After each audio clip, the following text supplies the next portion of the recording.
होता है, शायद से वो और आर्ग्यूमेंट प्रोवाइड करना चाहते हैं हमारे फेथ के अगेंस्ट और यीशु मसीह के एग्जिस्टेंस के अगेंस्ट। चलिए देखते हैं अगला आर्ग्यूमेंट क्या है। अब दूसरी अवधारणा पर आते हैं। इनके अनुसार जीसस हुए थे, ईसा मसीह हुए थे। इनमें एक निकोलस नोटोविच हुए हैं। उन्होंने एक पुस्तक लिखी थी, the unknown life of Christ. ये 1890 में आई थी, फ्रेंच भाषा में थी, और उसका दूसरा एडिशन जब आया वो इंग्लिश में आई थी। तो बाद में आई थी वो 1897 के आसपास वो पुस्तक आई थी। तो फिर से एक और बार हमारे राहुल मलिक जी लौट गए हैं दूसरे आर्ग्यूमेंट में, जहां पर वो हमें साबित करना चाहेंगे कि यीशु मसीह भारत आए थे और उसका सबूत है उनके पास। निकोलस नोटोविच का जो किताब है the unknown life of Jesus Christ. फिर से एक बार हमारे दर्शकों को कहता हूं कि हंसी कंट्रोल कीजिए, कृपा करके हंसे नहीं, क्योंकि राहुल मलिक को यह नहीं पता है कि यह किताब का भी जो रेफ्यूटेशन है वो उसी समय में 100 साल पहले, इनके पैदा होने से पहले हो गया है। तो पहले इनका आर्ग्यूमेंट हम सुनते हैं, फिर उसके बाद मैं आपको हिस्टोरिकल स्ट्रॉन्ग एविडेंस प्रोवाइड करता हूं। राहुल आर्या कोई नहीं, बल्कि वो किताब को भी गलत साबित करते हुए, और ऐसे झूठे व्यक्ति कहां कहां से आ जाते हैं, आपको निर्णय लेना है। चलिए हम आगे सुनते हैं इनका क्या कहना है। तो उस पुस्तक के आने के बाद ईसाई समाज में, ईसाई समुदाय में तहलका मच गया था अचानक से, क्योंकि उन्होंने तथ्यात्मक जानकारी उस पुस्तक में दी थी। मैं आपको वो पुस्तक डाउनलोड जरूर करवाऊंगा। तो इस ईसा मसीह हुए थे, इसमें दो अवधारणाएं हैं। पहली अवधारणा कि ईसा मसीह भारत में आए थे, यहां शिक्षा ली, 13 वर्ष की आयु में सिंध प्रांत में वो आ गए थे। जेरूसलम अर्थात इजराइल से सिंध आए। सिंध आकर के बुद्ध साहित्य उन्होंने पढ़ा। सिंध से वो काशी आए, काशी में फिर से वो पढ़े। काशी पढ़ने के बाद वो 30 वर्ष की आयु में लगभग वापिस यहां से प्रचार करते करते जेरूसलम अर्थात इजराइल अपने राष्ट्र में, अपने देश में दोबारा से पहुंच गए। ये अवधारणा निकोलस नोटोविच की है और उन्होंने सिद्ध किया है प्राचीन पुस्तकों से, तिब्बत में आकर, द्वासा में आकर और साहित्य इकट्ठा करके और बहुत सारे महत्वपूर्ण तथ्य देकर के ये बात को सिद्ध किया है निकोलस नोटोविच।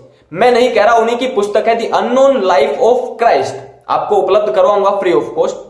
तो इसमें अवधारणा कि वो भारत आए थे, और केवल ये नहीं, तिब्बत में हस्तलिखित जो लेख थे वो महर्षि दयानंद सरस्वती ने भी देखे थे, जिसमें ये बात कही गई थी कि जीसस क्राइस्ट भारत में ही आकर बुद्ध और वैदिक धर्म का उसने कुछ कुछ ज्ञान प्राप्त किया, यहां पर वो रहा, उसके बाद अपने राष्ट्र में लौट गया, और जब वहां उसने शिक्षाओं का प्रचार प्रसार प्रारंभ किया तो उनके साथ वहां पर यहूदियों ने दुर्व्यवहार किया और उनको जो है मारने के लिए उतावले हो गए।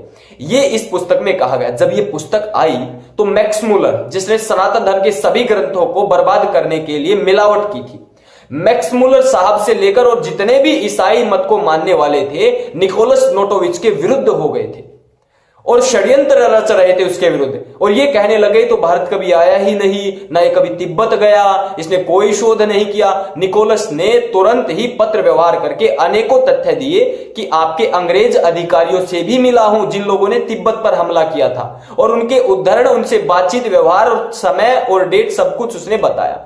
उसके बाद जहां तक मेरा मानना है, जहां तक मुझे पता है, निकोलस नोटोविच की पुस्तक the unknown life of Christ, इसके विरोध में कोई भी पुस्तक संभवतः नहीं आई जिसने ये सिद्ध किया हो कि निकोलस नोटोविच गलत कह रहा है। यदि आई हो और किसी के पास हो तो मुझे जरूर दीजिए, मेरे अध्ययन में जरूर काम आएगी। अन्यथा यह मानना पड़ेगा कि निकोलस नोटोविच की बात संभवतः नहीं कटेगी, वो भारत में जरूर आए थे। कुछ लोग कहते हैं राहुल अपने पास से कह देता है ये भारत में आया था, वो भारत में आया था, बगैर तथ्य के तो नहीं कहता हूं। तो मेरे ईसाई भाइयों की शोध में बहुत महत्वपूर्ण सहयोग कर रहा हूं। तो बहुत ही चालाकी से जो हमारे भाई साहब राहुल मलिक जी हैं, उन्होंने निकोलस नोटोविच, इनका किताब लेकर अच्छे से साबित करने की कोशिश कर रहे हैं कि ये पूरे एविडेंस के साथ प्रूफ हो सकता है कि यीशु मसीह भारत आए थे और यीशु मसीह बुद्ध का और वेद का ज्ञान लिया। उन्होंने वहाँ पर वो सारे लेटर्स को भी उन्होंने पोस्ट किए। और इतना ही नहीं, राहुल जी ने बहुत बड़ी गलती कर दी यहाँ पर। राहुल जी ने ये गलती कर दी कि वो खुद को एक्सपोज करने वाले हैं थोड़ी सेकंड में, साथ साथ में उन्होंने आदरणीय महर्षि दयानंद सरस्वती जी का भी नाम ले लिया है। यदि ये बात सच है कि दयानंद सरस्वती जी ने इस बात को कहा, तो राहुल मलिक के साथ साथ दयानंद सरस्वती जी भी एक्सपोज हो जाएंगे, क्योंकि जो एविडेंस मैं आपको देने जा रहा हूं इससे साफ साबित होने वाला है कि निकोलस नोटोविच का रिसर्च क्या था और सच्चाई क्या है। और साथ साथ राहुल मलिक ने बहुत ही स्मार्ट तरीके से अपने लिए घेरा बना लिया और कहने लगे कि मैक्स मुलर जो है, जो सनातन धर्म को विनाश करने के लिए आया था और उस समय के बहुत सारे क्रिश्चियंस उसके विरोध हो गए थे। तो चलिए हम मैक्स मुलर को कोट नहीं करेंगे, इनको दिल को ठंडक मिलने दीजिए। यदि मैं मैक्स मुलर को कोट करूंगा कहेंगे कि ये तो गलत आदमी है। हम कुछ ऐसे लोगों को कोट करने वाले हैं जो झूठ बोलकर उनका कोई फायदा नहीं और सच बोलकर उनका कोई लाभ नहीं। राहुल आर्या ये कहते हैं कि मेरे नॉलेज में नहीं। प्रॉब्लम ये है कि आपका नॉलेज कम है और आपके नॉलेज को हम भर देंगे, आपका खाली बर्तन खाली ही रहेगा हमेशा, और छेद को पहले हम भरेंगे ताकि जो नॉलेज हम उसमें डाल रहे हैं वो भर जाएगा। तो सबसे पहला निकोलस नोटोविच का जो स्टोरी है, निकोलस नोटोविच के स्टोरी पे पूरी दुनिया हंसती है और जितने भी हिस्टोरियंस हैं इस बात को सुनकर हंसते हैं। बार्ट अर्मन जो क्रिटिकल न्यू टेस्टामेंट स्कॉलर हैं, उनकी किताब में वो क्या कहते हैं कि there is not a single recognized scholar on the planet who has any doubts about the matter. The entire story was invented by Notovich, who earned a good deal of money and a substantial amount of notoriety for his work. Bart Ehrman historian ने लिखा, वो खुद कह रहे हैं कि नोटोविच ने पैसे कमाने के लिए झूठ को फैलाया है। फिलहाल ये नोटोविच का थोड़ा सा हम खुलासा करते हैं। यदि हम नोटोविच के किताब को पढ़ते हैं, I am sure Rahul Arya ने नहीं पढ़ा है, बस पीडीएफ डाउनलोड कर लिया है फ्री में और आपको भी फ्री में उपलब्ध करवा रहे हैं। एक बार आप राहुल मलिक जी उस किताब को पढ़ो और बाइबल के साथ साथ रखकर उसको स्टडी करने की कोशिश करो, और जो जो एविडेंस निकोलस ने लाए थे प्रूफ के साथ उनको हम देखेंगे। अभी आपको पता चल जाएगा। राहुल मलिक का भी पर्दाफाश हो रहा है, उनके गुरुजी सरस्वती जी यदि उन्होंने देखा है तो उनका भी पर्दाफाश हो रहा है, और निकोलस का तो 100 साल पहले खुलासा हो ही गया है। और याद रखें, मैं मैक्स मुलर को कोट नहीं करने जा रहा हूं और मैं आपको एविडेंस देने जा रहा हूं ये कहां से मुझे मिलता है करके। सबसे पहली बात, अगर हम नोटोविच की किताब को पढ़ते हैं तो नोटोविच जो है यीशु मसीह के 12 ईयर का अपीयरेंस के बारे में बात करते हैं, और ये 12 ईयर 12वां उम्र में यीशु मसीह का जो दिखाई देना है वो लूक की किताब में मिलता है। तो वो उन्होंने उस बात को लूक से लिया है, और उन्होंने यीशु मसीह के 3 साल के सेवकाई के बारे में बात किया है। ये आपको कहां पर मिलेगा? ये आपको यूहन्ना के सुसमाचार में मिलेगा। तो ये व्यक्ति यूहन्ना के सुसमाचार से कुछ इंफॉर्मेशन उठाता है और इनकारनेशन के बारे में, यानी कि जो डिवाइन इनकारनेशन है उसके बारे में बात करते हैं नोटोविच, जो जॉन की गॉस्पेल से आता है। हमें थोड़ा थोड़ा पता चलता है कि जब हम नोटोविच की किताब पढ़ते हैं कि उनके चेले इमीडिएटली यीशु मसीह के बाद गॉस्पेल्स बांटने चले गए थे, और उसी दौरान सारी खिचड़ियां पक गई, ये नोटोविच का मानना है। और ये स्टोरी भी जो हमारे जो डिसाइपल्स गॉस्पेल बांटने जा रहे हैं उनको मैथ्यू से मिलता है, और अच्छे से प्रेरितों के काम और रोमियो के काम को अच्छे से नोटोविच ने यूज किया है। लेकिन महत्वपूर्ण बात हमें यह जानना जरूरी है, यदि आप नोटोविच का किताब पढ़ते हैं तो वहां पर एक इंटरेस्टिंग चीज मैं आपको बताना चाहता हूं। नोटोविच जो है अपने किताब में पेज नंबर मैं आपको बता देता हूं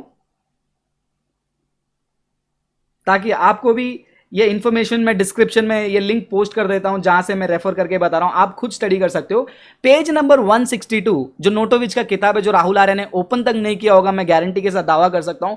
पेज नंबर 162 में वो क्या कहते हैं, देखिए नोटोविच कहते हैं, Jesus was in the deserts until the day of his showing unto Israel. और ये कोट करते हैं लूका के किताब 1 अध्याय 80 वचन नंबर 80। ये वचन को आप खुद निकालकर पढ़ के देखिए। यहां पर यीशु के बारे में बात नहीं हो रही है, यहां पर यूहन्ना बपतिस्मा देने वाले के बारे में बात हो रही है। तो ये किताब पढ़ने से हमें पता चल जाता है कि ये नोटोविच को कुछ ज्ञान नहीं था, आधा अधूरा नॉलेज से उन्होंने किताब लिख दिया। जब हम उनको साइड बाय साइड उनका पेज नंबर 162 का जो बयान है वो हम पढ़ेंगे तो हमें पता चलता है कि वो जीसस का बारे में नहीं कह रहे थे, वहां पर यूहन्ना बपतिस्मा देने वाले के बारे में कह रहे थे। सो इतना ही नहीं, उनके किताब में और भी काफी सारे ब्लंडर्स हैं, लेकिन ये सारे ब्लंडर्स को जैसे ही लोगों ने सामने लाया, एक तहलका जो है मच गया था क्रिश्चियंस के बीच में नहीं, ये नोटोविच के दिमाग के अंदर। जब लोगों ने उनसे एविडेंस मांगने लगे, जब एविडेंस मांगने लगे तब क्या हुआ मैं आपको बता दूं। लेकिन वो बताने से पहले मैं इनका स्टोरी थोड़ा सा आपको बताना चाहूंगा, वो ना हिस्टोरियन है, वो सिर्फ एक रशियन जर्नलिस्ट है जो ट्रैवलर है, घूमने आए थे। और जो राहुल मलिक ने कहा कि कुछ लोग साबित करना चाहते कि वो भारत कभी आए ही नहीं थे, ये उनकी मनगढ़ंत कहानी है। इतिहास को पढ़ने वाले हम कहते हैं कि वाकई में वो भारत आए थे, और जहां पर उनका टूथ का सर्जरी हुआ वो सब का हमारे पास एविडेंस है। पर इंटरेस्टिंग स्टोरी यह है कि जब नोटोविच की किताब पढ़ते हैं वहां पर वो यहूदियों को खुश करने जैसा वो बहुत सारे चीजें लिखते हैं। जैसे कि उनकी किताब में वो ये कहते हैं कि यहूदी लोग माफी मांग रहे थे और विनती कर रहे थे पिलातुस से कि यीशु को छोड़ दे, लेकिन पिलातुस ने जो है यीशु मसीह को मारने का निर्णय किया। और इतना ही नहीं कि यहूदी लीडर्स ने जो है यीशु मसीह को मारने के मामले में अपना हाथ धो दिया। तो ये सारा मनगढ़ंत स्टोरी नोटोविच के दिमाग से आया हुआ है। अगर आप पहले फर्स्ट सेंचुरी हिस्टोरियंस को मैंने जो कोट किया था, Pliny the younger, Tacitus, Josephus Flavius, ये सभी को जब आप रीड करेंगे तो वहां पर क्लियरली पता चलता है कि यहूदी उनके विरोध थे। बाइबल भी ये कहता है कि यहूदी उनके विरोध थे। पिलातुस, उन्होंने हाथ धोकर इस मामले से अपने आप को दूर कर लिया। तो कितना गलत तरीके से हमारे नोटोविच साहब ने ये सारे किए थे, जिसका खुलासा हो चुका है और राहुल भाई को इसका कोई भी अंदाजा नहीं है। और सबसे इंटरेस्टिंग बात यह है कि नोटोविच का जो रिसर्च हुआ था वो तारीख से लेकर जब वो पब्लिश कर रहे थे तब तक 7 साल बीत चुके हैं। और देखिए नोटोविच क्या कहना क्या चाहते हैं। नोटोविच कहते हैं it was compiled from diverse copies written in the Tibetan language, translated from rolls belonging to the Lhasa library and brought from India, Nepal and Magadha 200 years after Christ। मेरे हिंदी भाइयों के लिए इंडिया में से, नेपाल में से और मगधा में से जो है यीशु मसीह के 200 साल के बाद से ये सारे हस्तलिपियां लाई गई थी, जो कि टिबेटन टंग में लिखा गया था, टिबेटियन लैंग्वेज में लिखा गया था और लासा लाइब्रेरी में वो रखा गया है सारे रोल्स को। लेकिन ये सारे क्लेम्स जैसे नोटोविच ने किया तो तुरंत एक साधारण हिस्टोरियन क्या करेगा? सबसे पहली बात वो कहेगा कि भाई आपने जो जो डॉक्यूमेंट्स आए हैं, आपने कहा था लासा लाइब्रेरी में ये 3 लोकेशन इंडिया, नेपाल, मगधा और टिबेटियन लैंग्वेज में लिखा हुआ है, वो सारे कॉपी को हम देखना चाहेंगे। एटलीस्ट पूरा नहीं, थोड़ा थोड़ा उसका फोटो कॉपी तो हमें देखना है। हर कोई मांगेगा। अगर आपको कोई कहेगा कि हमको प्रधानमंत्री से पत्र आया है तो आप कहेंगे कि नहीं कि भैया हमें दिखा दो, नहीं हमारे पास आया है। आप कहेंगे एटलीस्ट थोड़ा तो एविडेंस तो दिखा दो। अगर यदि सामने वाला आपको एविडेंस नहीं दिखाता तो आप उस व्यक्ति को क्या कहेंगे? नोटोविच के केस में भी यही हुआ। जब नोटोविच ये कार्य को कहने लगे कि वहां के लामा ने वहां पर ट्रांसलेटर के द्वारा उन्होंने सभी चीजों को बताया, और जो रोल्स है वो पाली लैंग्वेज में था ओरिजिनली। लेकिन प्रॉब्लम ये हुआ, सबसे पहली बात वो खुद अपनी किताब में मानते हैं नोटोविच कि जब उन्होंने सारी डिटेल्स को कलेक्ट किया, वो सारी डिटेल्स को कलेक्ट करने के बाद उन्होंने बैठकर उसको सही तरीके से जोड़ा। सबसे पहली बात, एक हिस्टोरियन का काम ये नहीं होता है, हिस्टोरियन उसको सजाता नहीं है। हिस्टोरियन का काम है जैसे डॉक्यूमेंट मिला उसको वैसे ही प्रेजेंट करना। 7 साल तक नोटोविच पब्लिश करने के 7 साल तक वो डॉक्यूमेंट्स को रखकर क्या कर रहे थे, इससे क्लियरली पता चलता है नोटोविच ने अपने दिमाग के स्टोरी को उसमें सब कुछ डाल दिया है। क्योंकि दिक्कत यह है कि जिस भाषा में लामा बात कर रहे थे उस भाषा को नोटोविच नहीं समझते थे, ट्रांसलेटर कह रहे थे। अब ट्रांसलेटर का सुनकर नोटोविच क्या लिख रहे थे ये किसी को नहीं पता। लेकिन जब ओरिजिनल डॉक्यूमेंट्स के बारे में सवाल उठाया गया तब वो डॉक्यूमेंट मिला नहीं। जब मेजर लिटरेचर होता है, जो बुद्धिस्ट का टिबेटियन लिटरेचर होता है, तंजूर और कंजूर जो क्रेट कलेक्शंस होते हैं टिबेटियन लिटरेचर, राहुल मलिक के पास अगर अभी मौका है वो जाएंगे वहां पर और ये लिटरेचर्स में निकाल कर दिखा दे क्या वाकई में ऐसा डॉक्यूमेंट वहां पर मिला या नहीं मिला। ये सारे बातों को सुनकर एक इंग्लिश वुमेन ने जो है बहुत ही उतावले होकर वो खुद चली गई कि ऐसे डॉक्यूमेंट्स को मुझे देखना है। जब वो उतावली होकर ऐसे डॉक्यूमेंट को वो देखने गई और देखने के बाद वहां के लामा को मिलने के बाद उन्होंने जून 29, 1894 लेह लद्दाख में एक लेटर लिखा। और वो जो 29 जून 1894 का जो लेटर है उसका एक पार्ट मैं आपको पढ़ के सुना देता हूं। वो लेटर में क्या कहा है उस महिला ने। Yesterday we were at the Great Hemis Monastery, the largest Buddhist monastery up here, 800 lamas. Did you hear of a Russian who could not gain admittance to the monastery in any way, but at last broke his leg outside and was taken in? और ये खुद नोटोविच अपने किताब में मानते हैं कि उनके यात्रा के दौरान उनको पैर में चोट लग गया, वो लंगड़े जैसे बन गए थे। तो ये महिला ने जहां पर 800 लामा है, उन 800 लामा से जो है बातचीत करते हुए वहां के मुख्य लामा से पूछा, क्या रशियन आदमी जिसका पैर टूटा हुआ है वो आपके मोनेस्ट्री में कभी आया? और उनका उद्देश्य क्या था? His object was to copy a Buddhist life of Christ which is there. He says he got it and has published it since in French. तो यहां पर उन्होंने पूछा उस लामा को, सीनियर लामा को पूछा जो मेन है वहां के, कि वह व्यक्ति ने उसको फ्रेंच में पब्लिश किया है, यहां से बुद्धिस्ट यीशु के बारे में उन्होंने पब्लिश किया है। तो उसके जवाब में वहां के लामा ने क्या जवाब दिया? There is not a single word of truth in the whole story. There has been no Russian here. No one has been taken into the seminary for the past 50 years with a broken leg. और पिछले 50 साल में पैर टूटे हुए आदमी को किसी को यहां पर एंट्री नहीं हुई है और कोई रशियन आया ही नहीं। There is no life of Christ there at all. और इतना तक नहीं, वो डेप्यूटी लामा के साथ भी एक और व्यक्ति का इंटरव्यू हुआ और वहां पर भी ये पता चला कि उस समय के लामा को जो है यीशु का नाम तक भी नहीं पता था। ये सारी चीजें हमको पढ़ने को मिलता है। लेकिन कुछ लोग जो है यहां पर वापस से हल्ला गुल्ला करेंगे कि नहीं नहीं, ये सारे एक्यूजेशन का जवाब हमारे भाई साहब नोटोविच ने दे दिया है। हाँ, बिल्कुल सही कहा, बिल्कुल सही कहा। जब नोटोविच के ऊपर यह सवाल खड़ा किया गया कि ओरिजिनल लेटर दिखाओ, और उन्होंने कहा कि क्या है ना, देखो मैंने जो भी लेटर जमा किए थे वो बहुत सारे टुकड़ों टुकड़ों में निकाले थे और मैंने उनको सारे को जमा किया। जब पूछा गया उन टुकड़ों को तो एटलीस्ट दिखाओ, नोटोविच जब तक उनका जिंदगी काल था तब तक वो एक सिंगल श्रेड ऑफ एविडेंस, एक कॉपी भी वो नहीं दिखा पाए। और हां, उन्होंने सच में जो है सारे चैलेंज को एक्सेप्ट किया था। और लंदन में जो है, जैसे राहुल मलिक ने कहा था कि वो इंग्लिश वालों के साथ भी उन्होंने बातचीत की थी और वहां पर एक्चुअली उन्होंने वहां पर लंदन वालों से बात की थी। लेकिन हुआ क्या राहुल मलिक ने आपको नहीं बताया, मैं आपको पढ़ के सुनाना चाहता हूं। जो लंदन प्रीफेस ऑफ कॉन्वर्सेशन है रोमन कैथोलिक कार्डिनल के साथ जो उनका हुआ था, वहां पर वो क्या कहते हैं, नोटोविच कहते हैं, आई मे however add to what I have already said in my introduction as to having learned from him that the unknown life of Jesus Christ is no novelty to the Roman Church.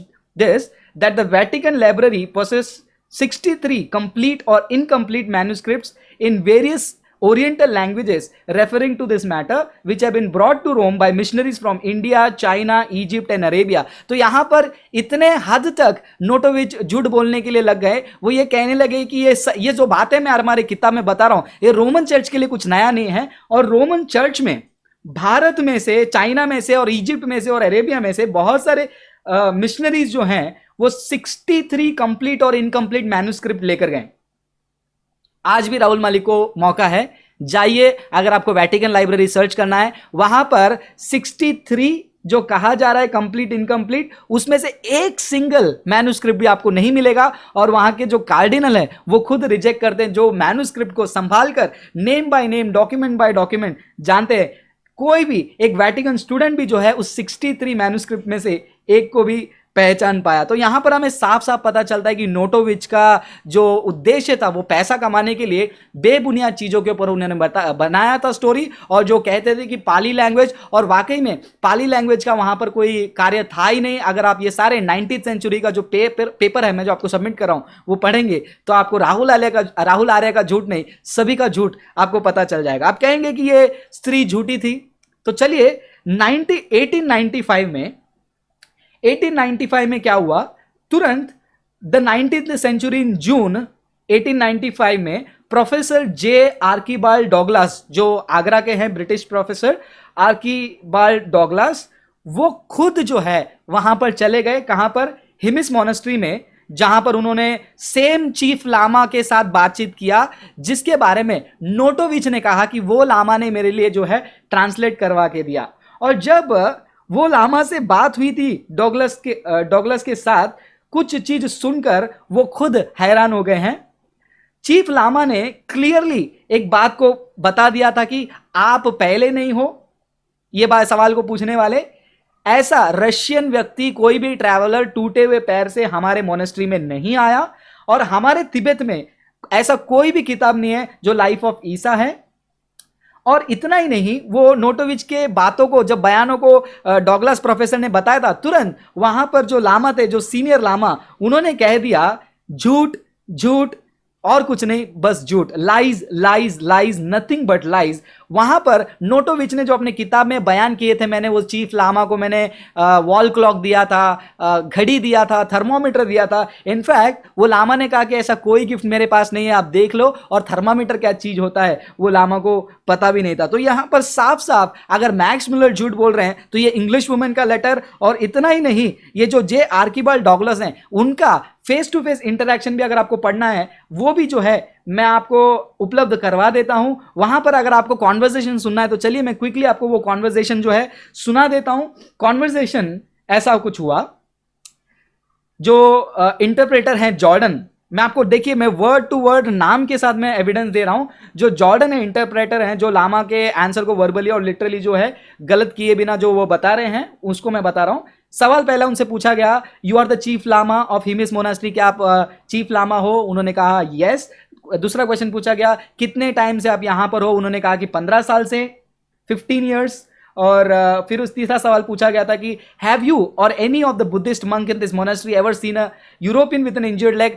आप या कोई और monk यहां पर ऐसे कोई व्यक्ति को देखा जिसका पैर टूटा हुआ था? तो उनका जवाब था नो, पिछले 15 साल में मैंने ऐसा कुछ नहीं देखा, 15 ईयर्स में मैंने कुछ नहीं देखा। अगर कोई ऐसा आता तो ये मेरा कर्तव्य होता कि मैं अपने ड्यूटी को पूरी करता, और सबसे पहला ये ले के जो वजीर है मैं उनको बता देता। क्वेश्चन 4 पूछा गया उनसे, have you or any of your monks ever shown any life of Issa to any sahib and allowed him to copy and translate the same? क्या आप या कोई और मंक, कोई लामा ने आपने लाइफ ऑफ जीसस के बारे में बताया और कॉपी करने के लिए मदद किया? तो उसके जवाब में वो लामा ने कहा, there is no such book in the monastery, ऐसे नाम का कोई बुक मोनास्ट्री में नहीं है। And during my term of office no sahib has been allowed to copy or translate any of the manuscript in monastery. और मेरे जितना जो 15 ईयर्स का जो एक्सपीरियंस है, जहां पर मैंने टाइम बिताया है, ऐसा कोई भी सबूत नहीं है कि कोई व्यक्ति आया और उनको हमने यहां के लिटरेचर को कॉपी करने का अनुमति दिया। क्वेश्चन 5वां पूछा गया था, are you aware of the existence of any book in any of the Buddhist monastery of Tibet bearing on the life of Isa? क्या आप ऐसा कोई किताब जानते हैं? लामा को पूछा गया कि आपके तिब्बत में ऐसा कोई बुक है जो यीशु के जिंदगी के ऊपर आधारित है? तो वहां पर वो लामा ने क्या जवाब दिया, I have been for 42 years a lama, मैं 42 साल से लामा हूं। 15 साल से वो उस मोनास्ट्री के जो चीफ हैं वो बनकर बैठे हैं, लेकिन 42 साल से मैं लामा हूं। And I am well acquainted with all the well known Buddhist books and manuscript, जितना बुद्धिस्ट बुक है, लिटरेचर है, वो सब मैन्युस्क्रिप्ट को मैं अच्छे से जानता हूं, लेकिन एक भी मैंने ये ईसा नाम के मैन्युस्क्रिप्ट को नहीं सुना है। It is my firm and honest believe that none such exist. जो नोटोविच ने जिस लामा के बारे में बात किया, वो लामा खुद ये बात को कह रहे हैं। I have inquired of our principal lamas in other monasteries of Tibet and they are not acquainted with any book or manuscript which mentions the name of Isa. और वो लामा कहते हैं सिर्फ मैं ही नहीं, मैंने जितने भी लामा है उस मोनास्ट्री में, मैंने सबको पूछ के देखा, लेकिन उनको किसी को ऐसा किताब का कोई भी आइडिया नहीं है। तब मुद्दे में पहुंच गए डॉगलर्स। वहां पर 6ठे सवाल पे वो पूछे, Nicholas Notovich, a Russian gentleman who visited your monastery between 7 and 8 years ago, states that you discussed with him the religions of the ancient Egyptians, Assyrians and the people of Israel. तो उन्होंने पूछा कि 7-8 साल पहले यहाँ पर एक Nicholas नाम के व्यक्ति आए थे, उनके साथ आपने एंशियंट पूर्व काल के मिस्त्रियों के बारे में, असीरियन के बारे में और इसराइल के बारे में चर्चा किया था आपने? तो वहां पर लामा ने जवाब दिया, I no nothing what ever about the Egyptians, Assyrians and the people of Israel and do not know anything of their religion whatsoever. I have never mentioned to these people to any sahib. तो यहां पर वो clearly मना करते हैं कि ऐसा कुछ भी नहीं था और हम उनके बातों को जानते ही नहीं जो इस्राएल के लोग हैं, जिसके बारे में हम किसको बताएंगे। और 7वां सवाल में उन्होंने पूछा, मैं जानता हूं मैं थोड़ा लंबा इसको रख रहा हूं ताकि मैं आपको हैवी एविडेंस दे रहा हूं, आपको कन्विंस हो जाए कि कितना डिटेल हम स्टडी करते हैं जब हमको कोई बातें बतानी हो, और राहुल मलिक जैसे लोग जो सिर्फ गूगल और इंटरनेट सर्च लेकर आते हैं। 7वां सवाल में उन्होंने पूछा, do you know of any Buddhist writing in the Pali language? उन्होंने पूछा पाली लैंग्वेज में कुछ तो होगा आपका बुद्धिस्ट लिटरेचर? उन्होंने जवाब दिया, I know of no Buddhist writing in the Pali language. मेरे पास पाली लैंग्वेज का एक भी राइटिंग नहीं है। जो भी यहां पर है वो मैं जानता हूं, या तो वो संस्कृत से और हिंदी से ट्रांसलेट किया गया है तिब्बतियन लैंग्वेज में। 8वां question, have you received from any sahib a present of watch, alarm, thermometer? वो लामा को पूछ रहे हैं। लामा कहते हैं कि I have never received any present, ऐसा कोई भी मुझे तोहफा नहीं मिला है कोई साहिब से। I do not know what a thermometer is, मुझे पता नहीं थर्मामीटर भी क्या होता है। और इतना ही नहीं, 9वां क्वेश्चन में उन्होंने पूछा है कि डू यू स्पीक उर्दू और इंग्लिश? तो उन्होंने, लामा ने कहा I do not know either Urdu और इंग्लिश, खाली वो इंटरप्रेटर को रख के बात कर रहे हैं। और फाइनली उन्होंने पूछा, is the name of Isa held in great respect by the Buddhist? क्या ऐसा है कि ईसा के नाम को बड़े आदर के साथ बुद्धिस्ट लोग मानते हैं? वहां पर उन्होंने जो जवाब दिया, they know nothing even of his name, none of the lamas has ever heard of it save through missionaries and European sources। हमने यीशु का नाम तक नहीं सुना है।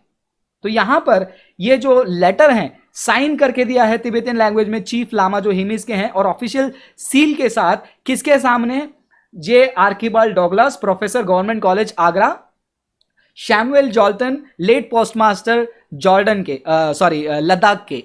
अगर आपको ये हिस्टोरिकल डॉक्यूमेंट्स खोद के निकालना है, राहुल मलिक जाइए, उनको निकालिए और साबित कीजिए वो सब झूठ है और जो हम कह रहे हैं वो गलत है। सो साफ साफ हमें पता चलता है कि नोटोविच ने बहुत ही गंदा झूठ बोला है, और जब उनको सबूत मांगा गया था उन्होंने कॉन्फिडेंट के साथ बोला कि मैं सबूत प्रोवाइड करूंगा, लेकिन जब कॉपीज मांगे गई वो कॉपीज उन्होंने कहा कि मिल जाएगा, 63 बुक्स रोमन में है, ना वो ला पाए जो आसान था उनके लिए लाना, ना वो ला पाए, ना उनके टुकड़े टुकड़े मैन्युस्क्रिप्ट जिन्होंने कहा था कि मैंने सबको जमा किया एक साथ, जो हिस्टोरियन करता नहीं है, वो उन्होंने किया। तो इससे साफ साफ पता चलता है नोटोविच कितने बड़े झूठे थे, और इस झूठ को फैलाने वाले आज भी जिंदा है। हॉलगर कर्स्टन का एक किताब है, और उसके साथ साथ राहुल मलिक, जाग जाओ, 100 साल पहले इस सारे सवालों का जवाब मिल गया। तो यीशु मसीह भारत नहीं आए, इसका कोई भी हिस्टोरिकल एविडेंस नहीं है, और मैं दावा के साथ कह सकता हूं यदि किसके पास आर्कियोलॉजिकल हिस्टोरिकल एविडेंस है लेकर आइए, उसे भी हम स्टडी करेंगे और सारे कॉन्स्पिरेसी को हम तोड़ेंगे यीशु के नाम से, ताकि यीशु मसीह का नाम हमेशा ऊंचा रहे। चलिए अगला जो आर्ग्यूमेंट है राहुल मलिक का, वो आर्ग्यूमेंट को सुनते हैं।